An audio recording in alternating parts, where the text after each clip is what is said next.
This year's Tri-Nations produced some thrilling rugby from start to finish. 52 tries were scored by Australia, South Africa and New Zealand, an average of nearly 6 per match, a 93% rise compared to 2009. Average points scored per game rose from 45 to 55, a 22% increase on a year earlier. Great entertainment for the fans, but what caused such a dramatic alteration in style? It goes without saying all three teams contain some of the best attacking players in the world, but that was also true in the past.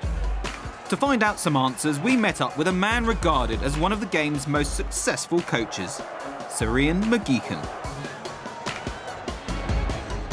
The legendary Lions coach was in London recently to launch an online 3D coaching programme, a chance for everyone to share the secrets of his success. Looking at the Tri-Nations, he's no doubt that the reinterpretation of the breakdown law, which weighs more heavily in favour of the attacker than the defender, has had a major impact. I think the ball in play time is longer. I think referees are now refereeing the defensive side first. So as an attacking side, you have more ambition and you're prepared to try more. And I think the fact that if you get it right as an attacking team, you've probably 85–90% chance of keeping ball, then I think you will see more progressive attacking. So you've had more opportunities and certainly I think the teams have been encouraged to attack and supported to attack, and that's the difference. And there's been far more counter-attacking. Kicks out of hand were down by almost 40%. The likes of Mills Muliaina are far more prepared to attack with ball in hand. Again, it's another subtle law reinterpretation that has come into play. The great thing is once a kick is made from full-back or even the half-backs, if you're in front of the ball, previously you could just stand still and allow the players who were onside to put you onside. So it meant that you could have players dotted all the way up the field just waiting, and so there wasn't obvious space. Now, with the directive, the team that kicks, if you're in front of the kicker, you actually have to actively get back towards your own try line and be moving the other way. So you're actually creating almost like a vacuum of space, which, if the ball is then collected, you've got the ability to attack and pick off defenders, which is a huge difference. And I think, the All Blacks have obviously used it well. And rugby being a game of continuous evolution, the Tri-Nations teams were quick to adapt their strategies. Aimless kicks in the air declined by 50%.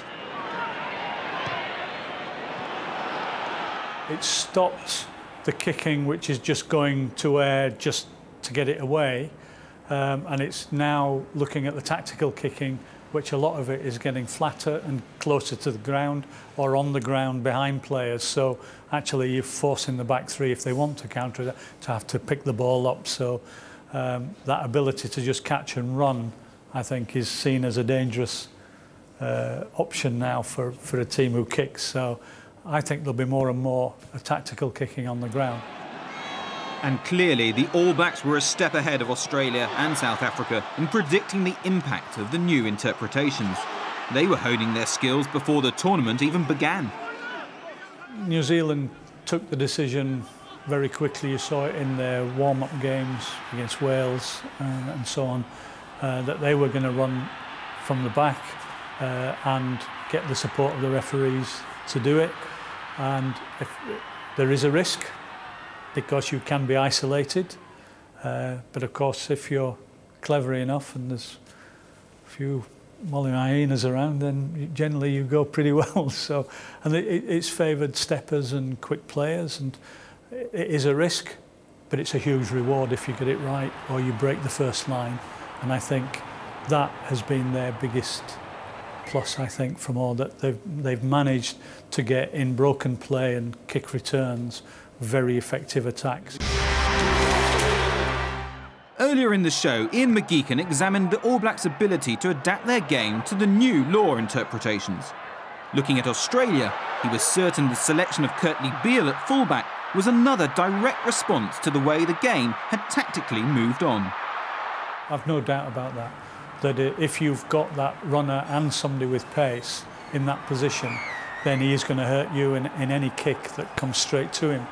And if you've also got, you know, you've got an O'Connor one side who again is a very good stepper. You've got players who can play, so you actually then tactically force the opposition to do things differently because you know that any loose kicks are going to be coming back at you in hand.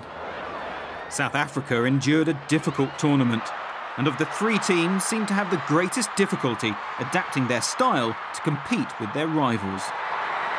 Well, I think, you know, they're just at the point with players that have been there a while. I think they were hoping probably they'd get through. They played very well 2009, dominated the Tri-Nations. And I think just the shift of emphasis has meant there's probably going to be more mobility around. So they're probably going to have to look at the shape of their front five and also the back three. And that's a question facing all international teams. With fewer kicks, there are naturally fewer scrums and lineouts. The ball in play time is higher. There were 35% more passes in this year's Tri-Nations and 43% more rucks and mauls. I think, you know, you'll see bigger distances being run by the forwards in particular. And so training regimes have to reflect that. I think you need some body fat because it is a big impact game.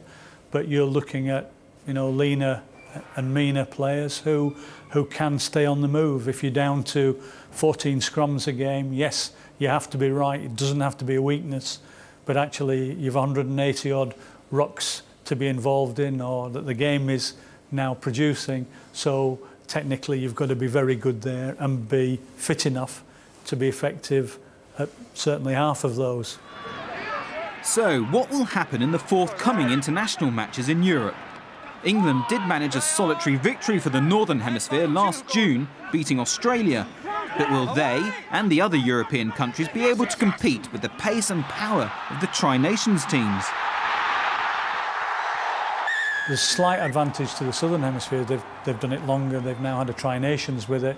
With the directives only coming in towards the end of the Northern Hemisphere season, it's still time to bed in, but I think that will happen. And I think, you know, we will see players, back three players. You know, you look at them, you know, Lee Byrne, Rob Kearney, you know, Foden with England. You're looking at players there who potentially can be world beaters from that position. So it's very exciting and very encouraging, I think. And I think it looks to be a good, challenging November series of tests.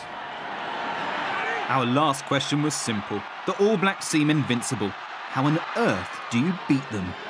You've got to produce a game which will keep the All Blacks under pressure. And you know, they are very fit. They cover a lot of the field. High mileage runners, you know, front five, but so they are on their feet a lot and they are in the game, probably more as a team, as 15 players than any other team at the moment. So the challenge is getting 15 players on their feet that little bit quicker, that is actually in a place to take it. And you know, Australia in particular have proved that if you do that, you can find the spaces, but you need to be working with that intensity for 80 minutes. And if you do that, then you know that's where the challenge is. But the rewards are high when you get it right.